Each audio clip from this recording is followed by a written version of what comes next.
చిన్న ఎలుక పెద్ద కల. ఒకప్పుడు ఒక ప్రశాంతమైన గ్రామంలో మింకు అనే చిన్న ఎలుక ఉండేది.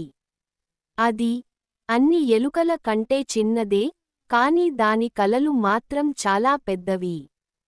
ప్రతి రాత్రి ఇతర ఎలుకలు ఆహారం కోసం వెతుకుతుండగా మింకు పాత గోదాము వద్ద కూర్చొని ఆకాశంలోని నక్షత్రాలను చూస్తూ ఉండేది. ఒక రోజు నేను చంద్రుణ్ణి తాకాలి అని అది చెప్పేది. ఇతర ఎలుకలు నవ్వాయి. ఎలుక చంద్రుణ్ణి తాకుతుందా? అసాధ్యం అని అవి ఎగతాళి చేశాయి. కాని మింకు తన కలను వదలలేదు. ఒక రోజు రైతు ఇంటి వెనుక పెద్ద పెద్ద చెక్క పెట్టెల కుప్ప కనిపించింది. మింకుకు ఒక ఆలోచన వచ్చింది. ఇవి ఎక్కితే నేను చంద్రునికి దగ్గర అవుతాను అని ఆనందంగా అనుకుంది. అడుగు అడుగుగా ఎక్కుతూ ఎక్కుతూ అది పైకి ఎక్కింది. ధమ్! పెట్టెలు కూలిపోయాయి. మింకు గడ్డి కుప్పలో పడిపోయింది.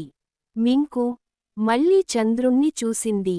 అది ఇంకా చాలా దూరంలోనే ఉంది. ఒక్క క్షణం మింకు బాధపడింది. కాని వెంటనే నవ్వింది.